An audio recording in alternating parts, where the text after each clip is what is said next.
Meus amados, nós queremos voltar ao texto que foi lido. Peço que você, na medida do possível, permaneça com a sua Bíblia aberta no texto,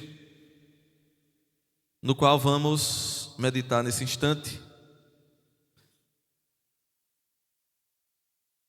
É aqui que nós queremos ouvir o recado de Deus nessa hora. Amados, nós estamos já há algum tempo expondo aqui para a igreja os milagres de Jesus. E a gente está caminhando. A gente vem aqui caminhando. Hoje nós estamos no 13º milagre de Jesus. A 13ª mensagem sempre baseada num dos milagres de Jesus. E é claro, nós não estamos tentando aqui apresentar numa ordem cronológica. A ordem, na verdade, é aleatória. Nós estamos trabalhando os milagres na forma que Deus tem colocado no nosso coração, na ordem em que Deus tem colocado. E uma coisa, meus amados, que nós temos meditado, e eu pensava enquanto meditava nesse texto, é a forma toda especial que Jesus usa, que Jesus trabalha em cada um daqueles em quem Ele operou algum milagre. Em uns Ele apenas deu uma palavra, em outros Ele botou a mão, em outros Ele colocou a saliva, como nós vimos na última mensagem, quando Ele curou aquele homem cego com sua saliva. Geralmente, naqueles que estavam possessos de algum espírito imundo, Jesus apenas falava. Nesse relato aqui nós vemos que Jesus tocou naquela mulher, Jesus colocou sobre ela suas mãos. A verdade, amados, é que Ele trata com cada um de acordo com sua necessidade. Só que outra coisa importante, amados, que nós precisamos entender e observar aqui no que diz respeito aos milagres de Jesus, é que não se trata apenas de uma cura física. Não se trata apenas de curar o corpo. Quando Jesus andou no mundo ensinando e curando, na verdade Ele estava libertando. As curas que Jesus realizou eram curas que traziam liberdade e salvação. Porque mais importante do que a cura física é a cura espiritual. Mais importante do que a cura do corpo é a cura da alma. E em todos aqueles que Jesus tocou de alguma forma, quando eu digo tocou, é tanto no sentido literal, fisicamente, ou aqueles com quem Jesus se encontrou e fez algo em suas vidas. Todos aqueles que tiveram um encontro com Jesus, eles não voltaram mais da mesma forma que vieram. Eles não continuaram mais os mesmos. E aqui está algo importante a observar. Nós estamos vivendo numa época em que ser crente virou moda. O número de evangélicos, ou daqueles ditos evangélicos, cresce no Brasil e tem um crescimento considerável. Os números dizem, as estatísticas dizem que o Brasil hoje vive no seu maior número percentual de evangélicos em toda a história. Nunca houve um percentual de evangélicos como hoje no Brasil. Mas a grande questão, meus amados, que nós queremos meditar, que nós precisamos considerar, é que tipo de evangelho é esse que nós vemos se espalhando e, entre aspas, crescendo no nosso país, porque ao mesmo tempo em que o número de evangélicos cresce, muitas mazelas também crescem na nossa nação.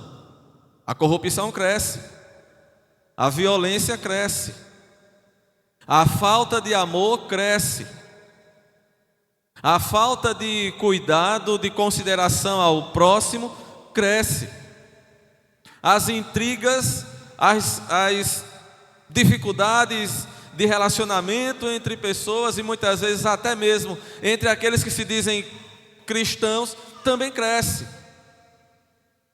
E quando nós olhamos para Jesus e quando a gente olha para um texto desse, nós podemos ver que todos aqueles que tiveram um encontro verdadeiro com Jesus, eles foram transformados, eles mudaram.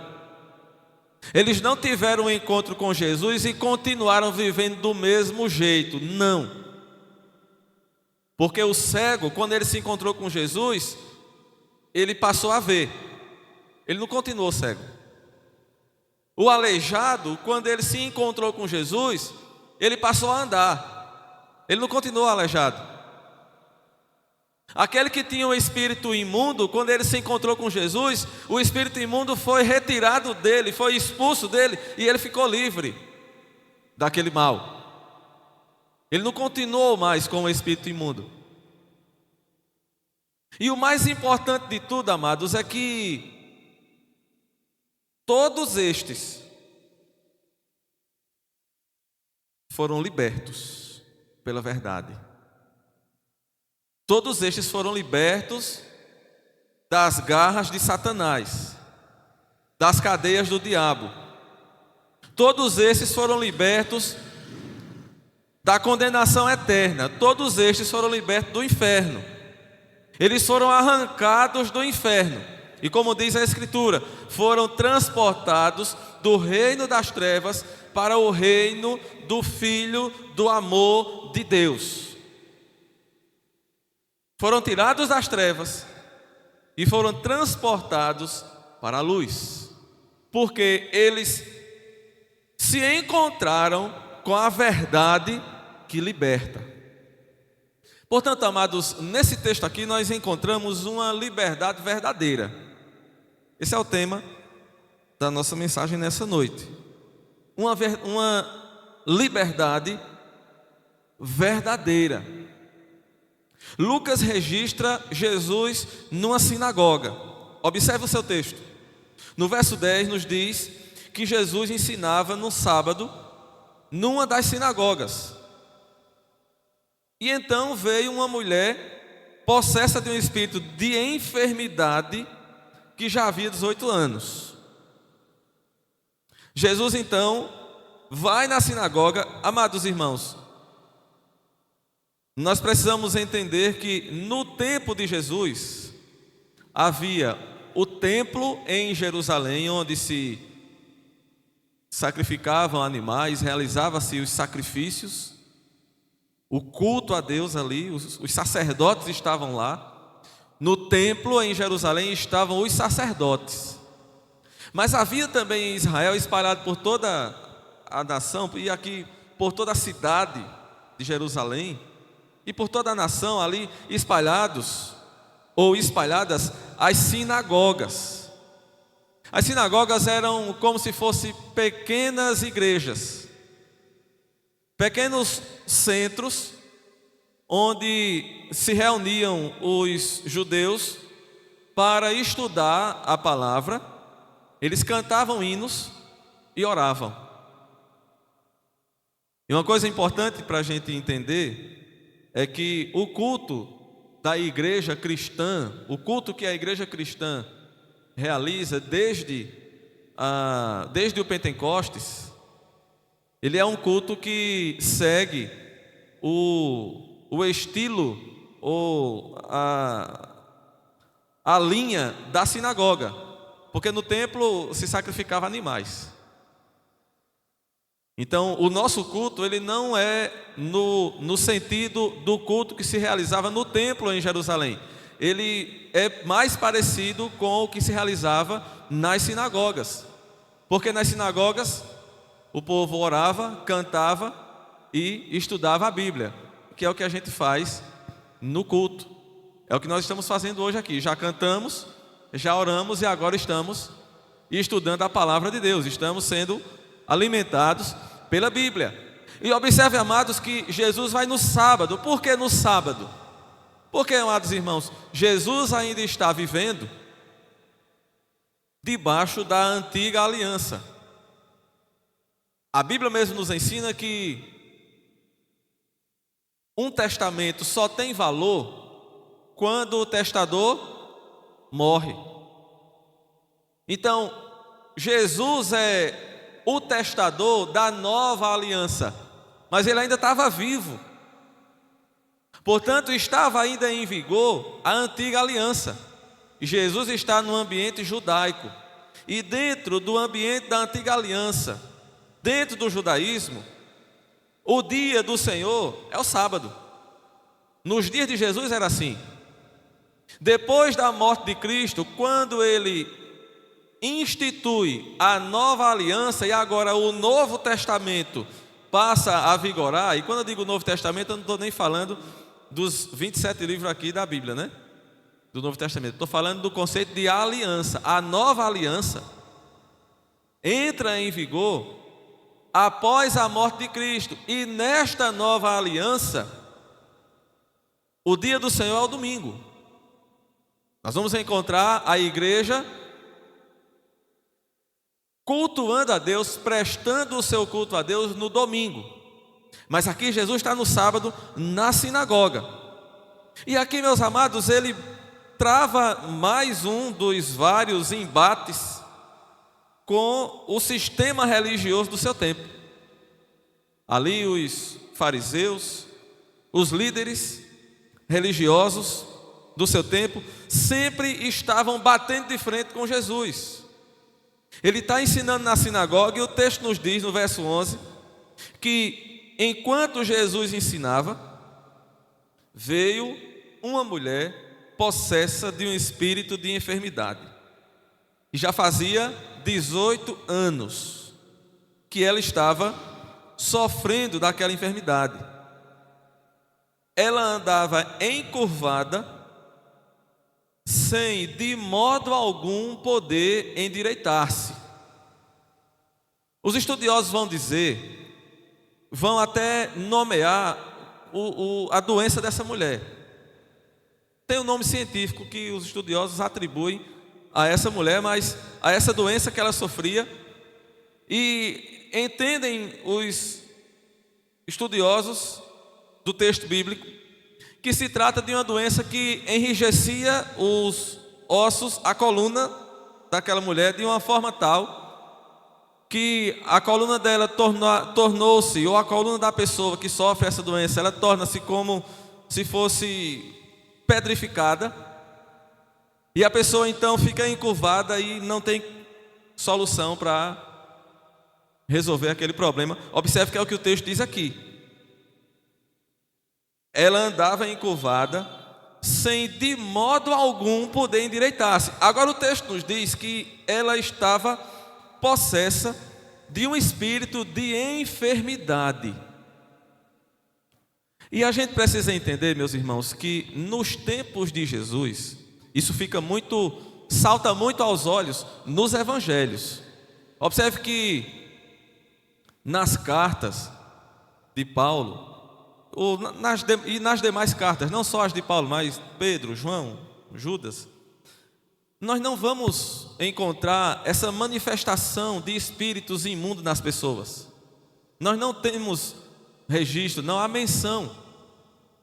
Alguns estudiosos vão dizer que, de fato, o mundo espiritual do mal entrou numa espécie de convulsão quando Jesus, o Filho de Deus, estava andando aqui na terra. E houve ali uma ação extrema, uma ação intensa. Foi intensificada a ação dos espíritos imundos devido à presença de Jesus na terra. Porque quando a gente lê o Antigo Testamento, a gente também não encontra essa evidência tão grande de espíritos imundos nas pessoas. Quando a gente sai dos evangelhos, a gente também não encontra. A gente só vai encontrar essa ação tão intensa dos espíritos, os espíritos do mal, satânicos, demoníacos, nos evangelhos, no tempo em que Jesus estava presente. É como se o inferno estivesse ali querendo se levantar contra Jesus para destruí-lo. E foi isso que Satanás tentou fazer logo quando Jesus nasceu. Na verdade, ele já começou tentando destruir Jesus antes mesmo dele nascer.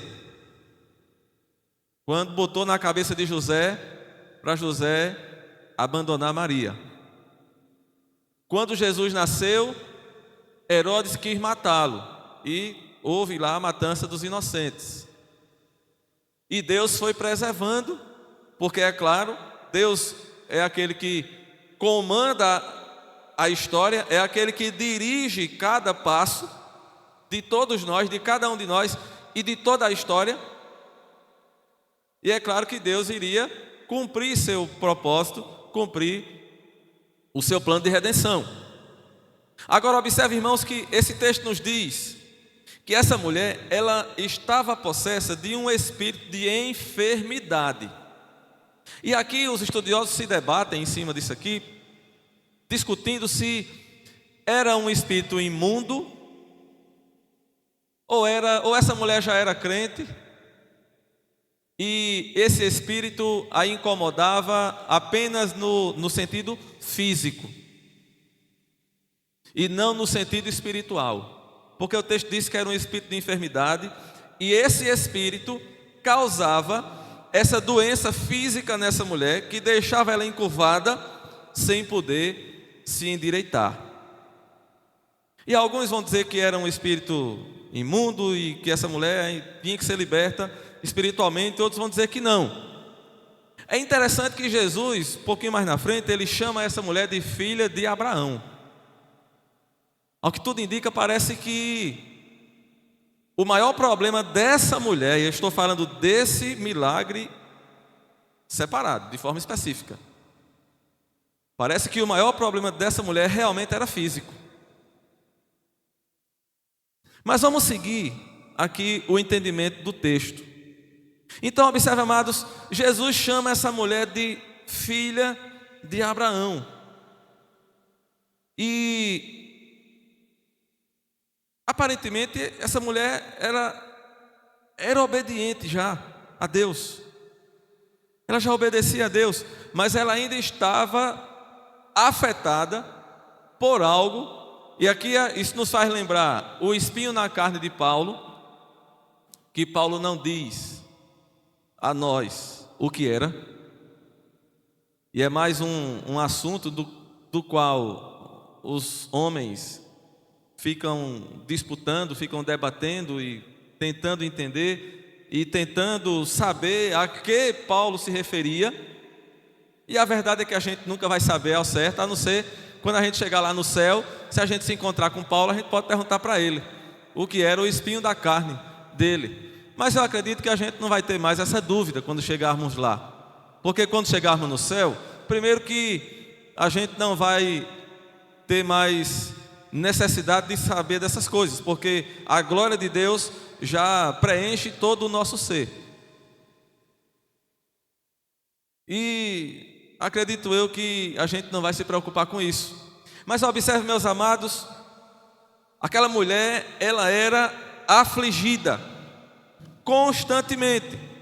E observe, irmãos, nós temos um princípio no qual entendemos que todo mal, todo sofrimento, em última instância, é resultado do pecado. Quando Deus criou o homem e colocou lá no jardim, Jardim do Éden significa a palavra Éden significa delícias, jardim de delícias. E a gente não sabe quanto tempo Adão e Eva viveram no Éden até pecar. Mas o fato é que quando Deus criou o homem, ele não sofria, ele não ficava doente, ele não tinha dor de cabeça, ele não tinha enxaqueca, ele não tinha depressão, ele não ficava com dor na coluna, ele não tinha dor nos ossos, ele não sofria. E Deus tinha dito a ele: não coma do fruto da árvore que está no meio do jardim, para que você não morra. O homem não morria. Mas a gente sabe da história. O homem desobedeceu e colocou tudo a perder. Em nossa maneira de dizer, né? O homem colocou tudo a perder. E a Bíblia nos diz que o pecado entrou no mundo através desse homem, e pelo pecado entrou também a morte. E a morte passou a todos os homens porque todos pecaram. E observe, amados, todo o mal que nos aflige é por causa do pecado. Você tem alguma dor? Você tem dor na coluna? Você tem dor nos ossos? Você tem algum problema de saúde? Sua pressão está alta? Você tem taxas alteradas quando você faz os exames lá, que dá umas taxas muito altas, outras muito baixas? Você tem distúrbio, descontrole na sua vida pessoal? Eu tenho, e você também tem. Pois bem, tudo isso está relacionado ao pecado. Porque observe, amados irmãos, enquanto não havia o pecado no mundo, o homem não morreria. Por que é que a gente tem essas coisas? É porque a gente vai morrer um dia, meu irmão. Não se preocupe não. Um vai morrer porque vai ter uma parada cardíaca. O outro está com o coração de uma criança, mas tem insuficiência, por exemplo, renal. O outro, os rins estão novinhos em folha, mas tem uma taxa lá no sangue que está toda desmantelada. Eu tô falando aqui aleatoriamente, viu, irmãos? Eu não sou médico não, talvez eu nem esteja dizendo alguma coisa muito certa aqui, mas eu estou dizendo que em algum momento alguma coisa vai acontecer e você vai morrer. E por que é que você morre? Não é por causa do pecado? E eu também, né? Não é só você não, eu também. Em algum momento o pulmão de alguém vai parar. E ele vai parar de respirar. E parou de respirar, a gente já sabe, morreu. Observe, amados, aquela mulher estava ali sendo afligida em sua saúde física por um espírito imundo. O pecado faz isso com as pessoas. Olhe na sua Bíblia, Atos 10.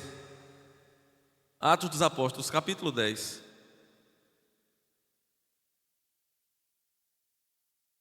Verso 38. Acompanhe comigo a leitura.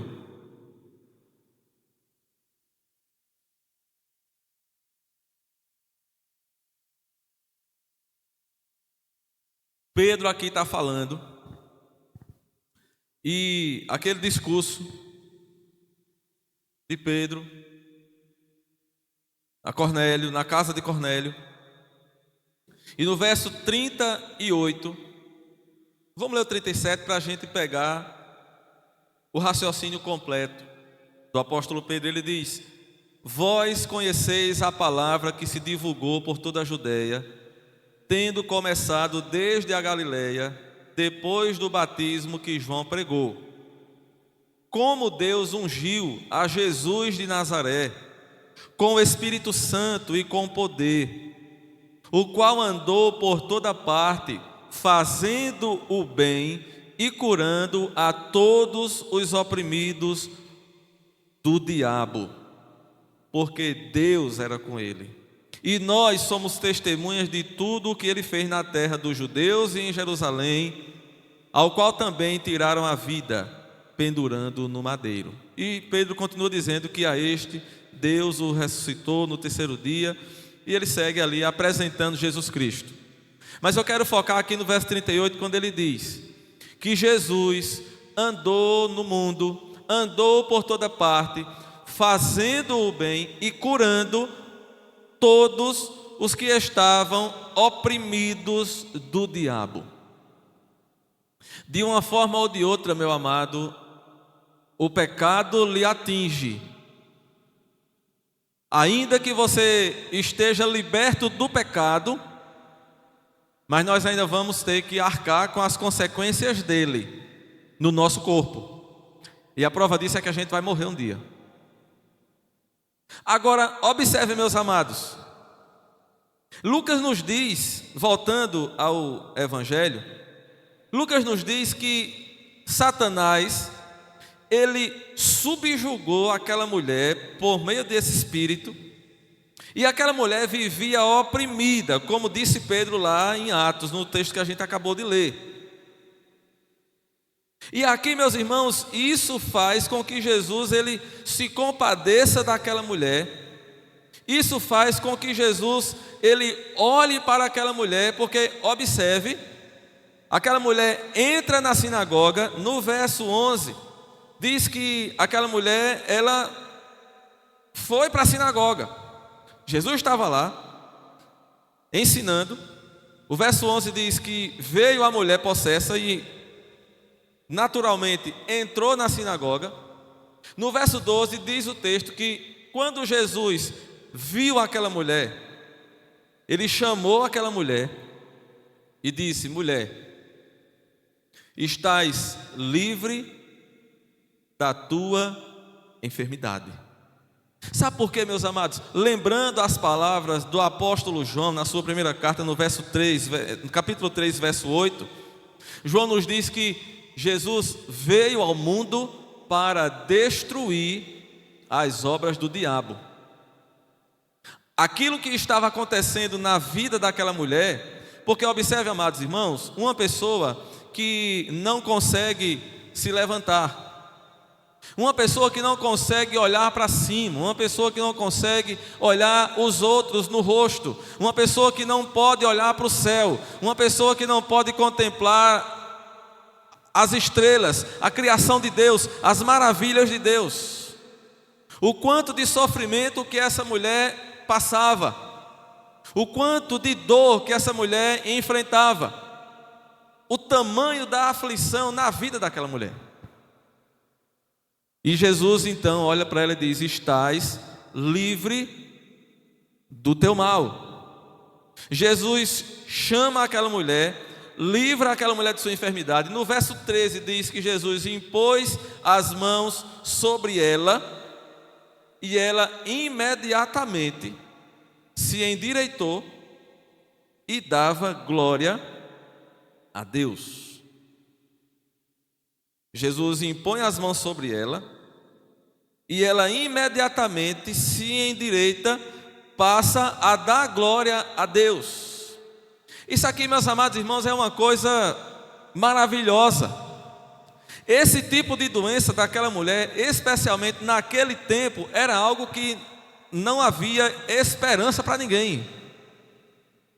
A pessoa que estivesse acometida de uma doença dessa, ela não teria esperança nenhuma de livramento, ela não teria esperança nenhuma de cura. Portanto, Jesus ele faz algo maravilhoso, ele faz algo estupendo, algo especial, algo nunca jamais visto.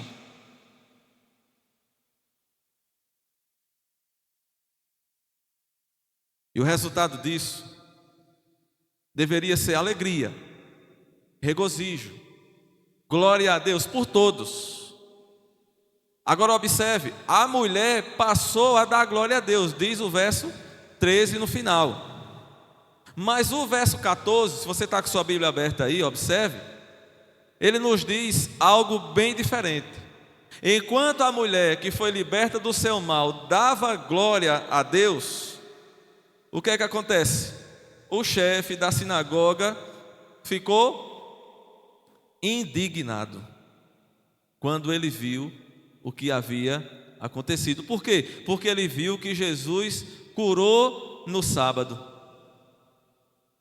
Então o chefe da sinagoga olhou para todo mundo que estava ali e descontou a sua raiva no povo. Interessante que não foi nem Jesus. Jesus curou no sábado. O chefe da sinagoga era o pastor da igreja, né? O chefe da sinagoga, ele se vira para o povo e desconta a sua raiva no povo. E o que é que ele diz ao povo? Olha, a semana tem 6 dias nos quais vocês podem fazer tudo o que quiserem. Venha nesses dias, quem quiser ser curado. Ô meus irmãos, dá para a gente imaginar uma coisa dessa? Veja o que é que a cegueira faz no homem. E nós estamos falando aqui de um homem religioso. E aqui, amados irmãos, nós precisamos entender a diferença entre o que é servir a Deus, a diferença entre o que é de fato ser transformado por Cristo e tornar-se uma nova criatura. Lembra do que nós começamos falando no início da mensagem? Que quando a gente se encontra com Cristo, a gente não é mais a mesma pessoa. Um grande teólogo do passado, Agostinho de Hipona, antes da conversão, ele foi um homem devasso. Ele foi um homem adúltero, ele era um homem profano. Mas ele se converteu e tornou-se um dos maiores teólogos da história da igreja depois dos apóstolos. E diz a história que um certo dia, Agostinho ia passando na rua, ia caminhando, e uma mulher, uma meretriz, que o conhecia dos tempos de vida profana que ele teve no passado, e aquela mulher começou a chamá-lo pelo nome. Agostinho, Agostinho, e ele percebeu e viu quem era, e ele não queria parar para falar com ela, porque ele ficou constrangido, porque ele agora era uma nova criatura. E aquela mulher saiu chamando, e ele apressou o passo, e a mulher então correu atrás dele, até que alcançou e puxou pela roupa ou pelo braço, puxou, e ele teve que parar, e ela ficou na sua frente e disse: Agostinho, sou eu, fulana, eu não lembro o nome dela, sou eu, fulana. E ele olhou para ela e disse: mas eu não sou mais aquele que você conheceu. Não sou mais aquele.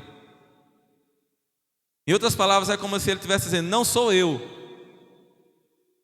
Ela parou na frente dele e disse: sou eu. E ele disse: mas não sou eu. Eu sou uma nova criatura. Observe, amados, aqui está a diferença entre alguém que é de fato uma nova criatura e alguém que é apenas um religioso. Uma pessoa que está envolvida e acostumada com o sistema religioso defeituoso. Aquele homem, ele estava preocupado porque Jesus estava, no seu entendimento, estava violando a norma religiosa que era imposta.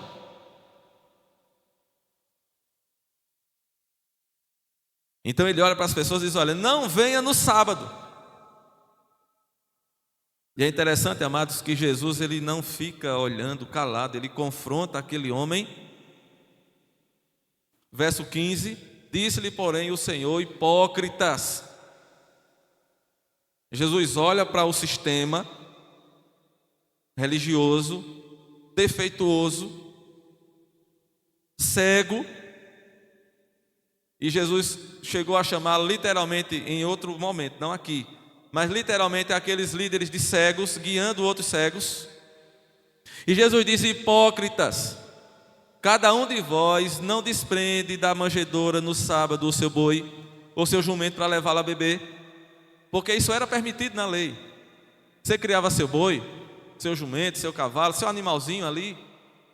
No sábado você podia soltá-lo e levá-lo para beber água, levá-lo até o rio, até o açude, até a fonte de água, para ele beber água. Isso era permitido na lei. E Jesus diz: vocês não fazem isso? Vocês não desprendem o boi e o jumento e levam ele para beber? Por que motivo não se devia livrar desse cativeiro em dia de sábado esta filha de Abraão, a quem Satanás trazia presa há 18 anos? Em outras palavras, irmãos, é como se Jesus estivesse falando, e o apóstolo Paulo entendeu isso aqui, e Paulo diz, na sua carta aos Coríntios, nós estamos estudando isso, falamos sobre isso hoje, inclusive, na escola dominical, quando Paulo diz assim: é com bois que Deus se importa? Deus está mais preocupado com bois? É o que Jesus está dizendo aqui. Deus está mais preocupado com o boi e jumento. Vocês soltam o boi e o jumento, vocês libertam do cativeiro o boi e o jumento no dia de sábado. E será que não se poderia libertar essa filha de Abraão? Porque é sábado? Será que o boi e o jumento é mais importante do que ela? Observe, irmãos, o que é que a cegueira espiritual faz com o ser humano. Ela inverte os valores e torna o homem incapaz de perceber os reais valores, aquilo que de fato importa, aquilo que é verdadeiro. A liberdade verdadeira. Então Jesus confronta aqueles líderes e no final, é interessante, o texto diz que depois dessas palavras de Jesus, todos os seus adversários, ou seja, os adversários de Jesus, o que foi que aconteceu com eles? Se envergonharam. E o povo que ouviu aquilo, que percebeu aquela hipocrisia, porque foi Jesus mesmo que chamou eles de hipócritas. O povo que entendeu o que de fato importa e qual é a liberdade verdadeira, porque Jesus mostra para eles, confronta, diz: olha, vocês libertam os animais de vocês e não querem que eu liberte essa filha de Abraão aqui. E diz o texto que todo o povo se alegrava por todos os gloriosos feitos que Jesus realizava. Portanto, meus amados irmãos,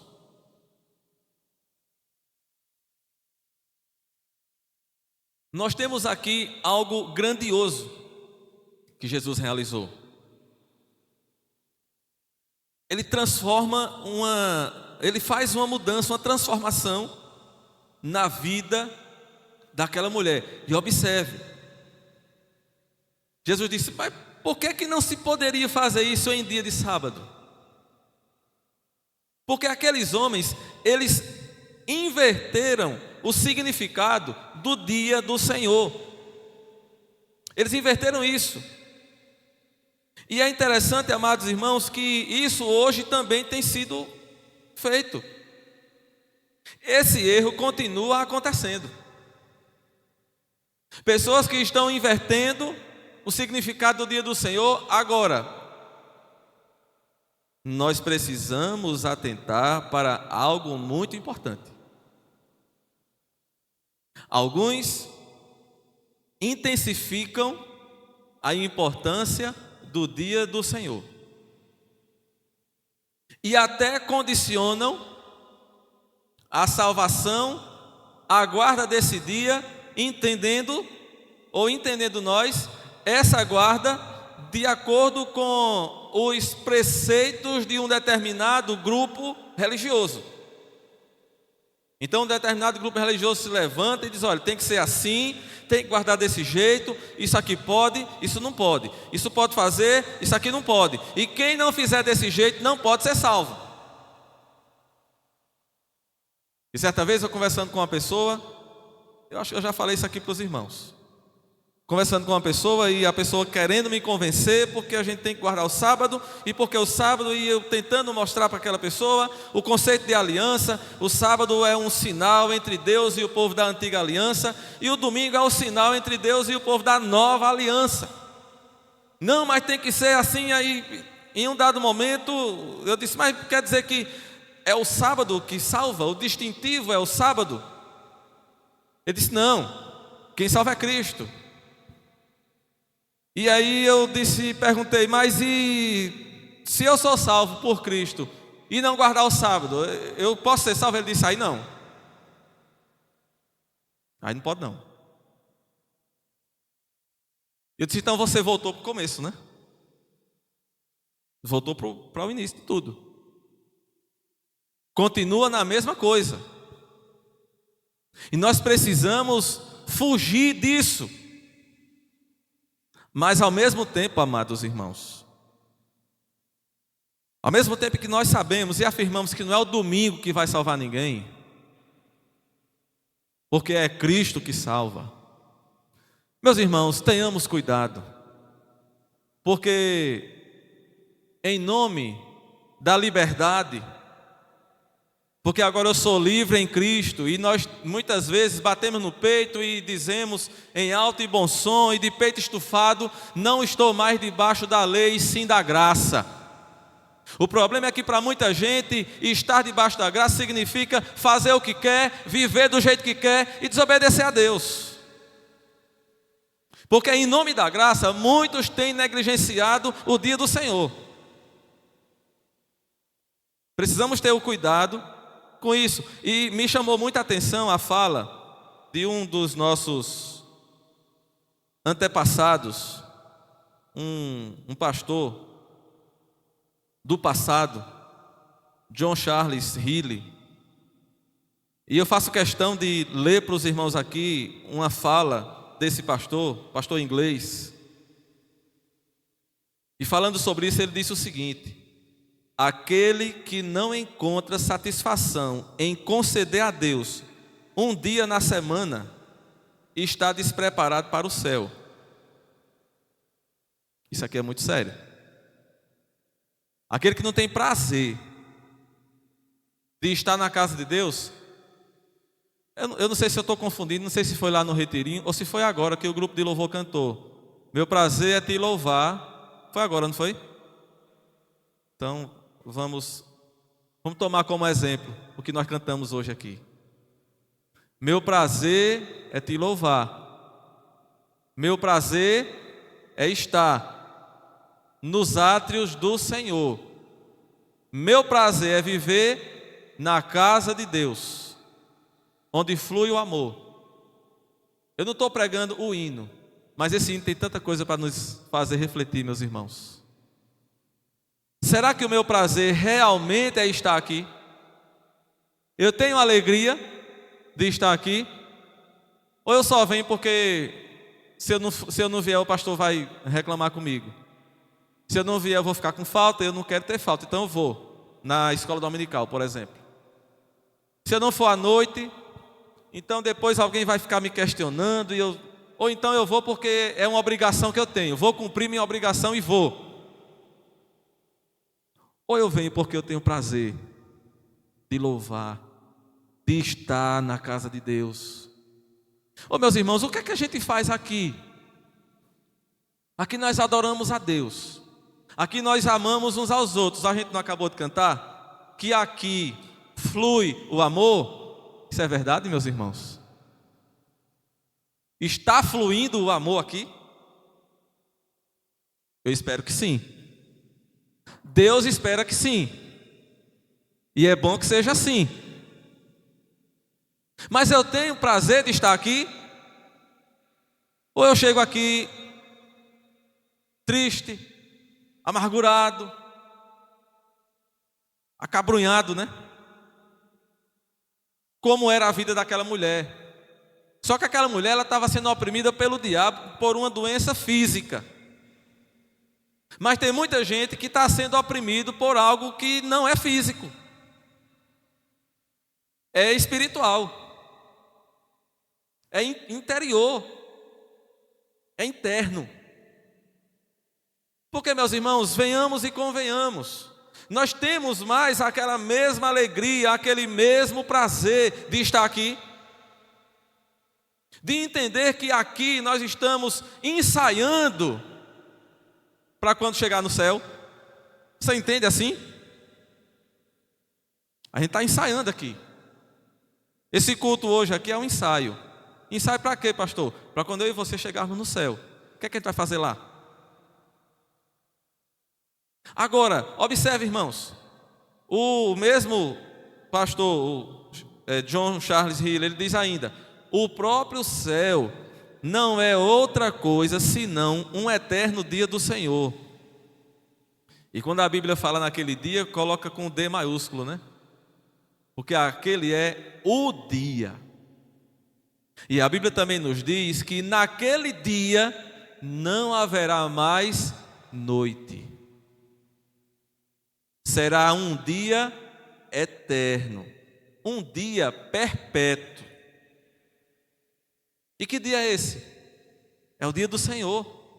E o que é que nós fazemos aqui domingo após domingo? É o dia do Senhor. E aqui nós estamos ensaiando para quando chegar lá no céu, naquele dia eterno. E aí o pastor Hill diz assim: se não pudermos passar algumas horas na adoração a Deus uma vez por semana, é evidente que não poderemos passar uma eternidade em sua adoração no porvir. Pense nisso.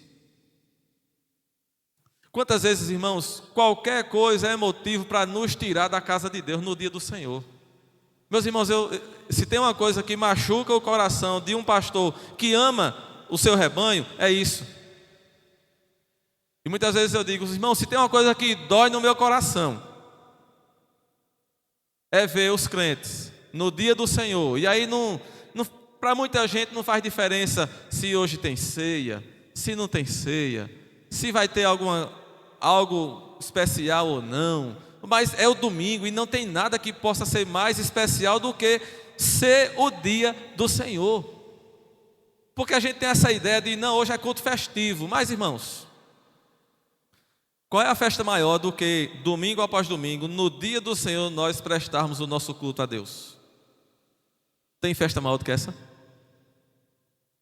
Pode ser aniversário da igreja, pode ser aniversário do coral, da união feminina, da união de homens, dos jovens, dos adolescentes, pode ser outro tipo de evento, mas o que traz a importância, meus irmãos, é porque é o dia do Senhor, dia de santa convocação. Deus convoca o seu povo, e isso está na Bíblia. Deus convoca o seu povo para ajuntamento solene, e é isso que nós estamos fazendo aqui, cumprindo esse chamado de Deus para adorar a Deus no dia que Ele reservou para isso. Louvado seja o seu nome. Que nós acordemos, irmãos. E eu não estou dizendo aqui que quem não vier para a igreja no domingo não vai ser salvo. Mas uma das coisas que a gente aprendeu também hoje, na lição da escola dominical, na palavra do apóstolo Paulo lá em 1 Coríntios, no capítulo 9, é que ele diz assim: olha, eu quero alcançar o prêmio da soberana vocação. Eu luto não sem meta. Eu luto não como quem está desferindo golpes no ar. Eu tenho um alvo, eu tenho uma meta. Todos correm e todos querem ganhar o prêmio. Aí Paulo diz: corramos de maneira tal que o alcancemos.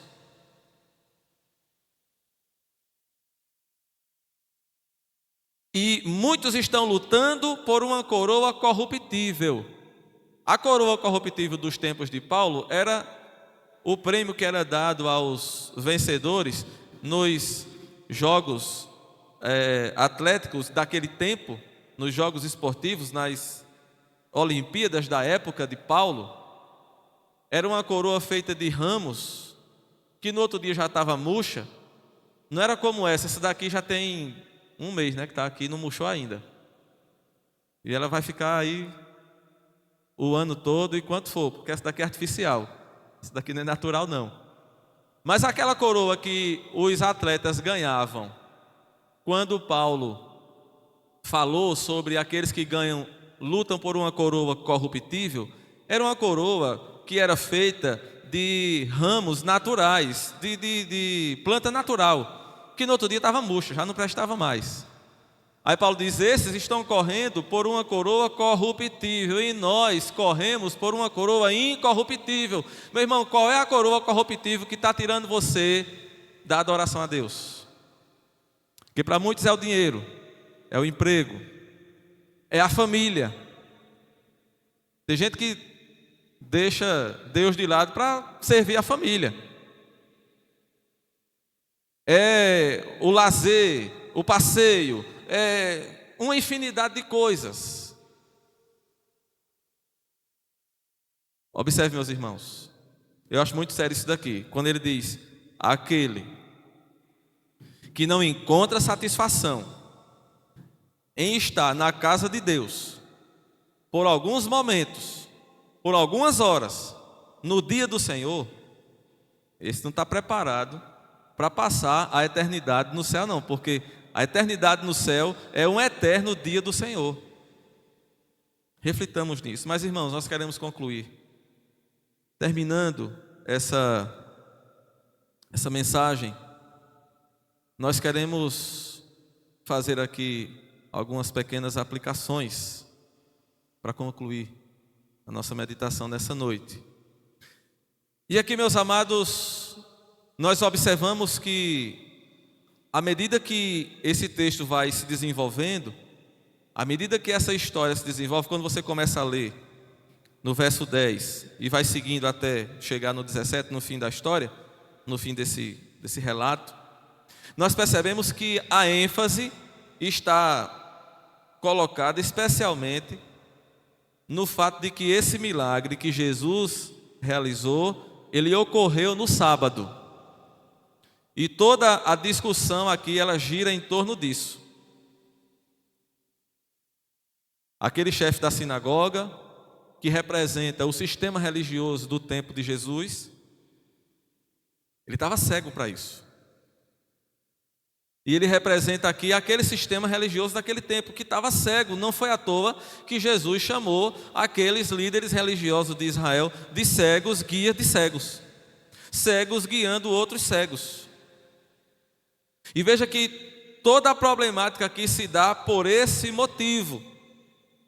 E em nome de manter uma tradição religiosa, aquele chefe da sinagoga não estava preocupado em olhar para o bem que foi realizado a uma mulher que sofria há 18 anos. Isso nos leva a pensar, irmãos, na falta de amor, não é? Aí hoje a gente olha e diz assim: mas as pessoas não têm mais amor uns pelos outros. Porque você faz uma cara feia para alguém, a pessoa saca a arma e atira a queima-roupa. Não é assim que acontece em muitas brigas de trânsito? E muita gente morre, como a gente costuma dizer, morreu de graça. E aí a gente diz assim: mas as pessoas não amam mais umas às outras, o amor esfriou demais. A vida humana perdeu o valor, já ouviu isso? E de fato, né? Tem coisas que são surreais. Hoje, para os homens e perante as leis dos homens, o animal está com mais valor do que o ser humano. Se você matar um ser humano, se você matar aquele que mata um semelhante, ele paga uma fiança e responde em liberdade, se ele for réu primário, né? Mas aquele que matar um animal, ele pode ser primário, secundário, pode ser o que for, é crime inafiançável. Veja. E a gente diz: mas hoje está assim. Mas não é hoje não, meus irmãos, porque isso está arraigado no coração do ser humano. É o pecado. Lembra o mal que é o pecado? Nós falamos que toda maldade, todo o mal que acomete a humanidade é o pecado. Isso é o pecado. Porque no coração daquele chefe da sinagoga era a mesma coisa. Ele não estava alegre, feliz e dando glória a Deus porque Jesus libertou aquela mulher. Ele preferia que a mulher tivesse continuado cativa do espírito imundo, do espírito de Satanás, o espírito de enfermidade, como diz o texto aqui. Cuidemos, irmãos, para que nós nos encontremos livres desse mal.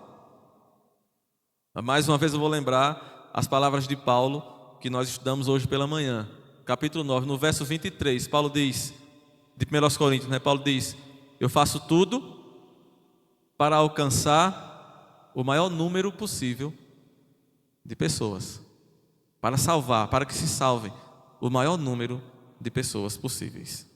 Agora, amados irmãos, eu quero terminar aqui lembrando aquela palavra de Jesus, que está lá em João 8, no verso 32, quando Jesus diz assim: conhecereis a verdade, e a verdade vos libertará.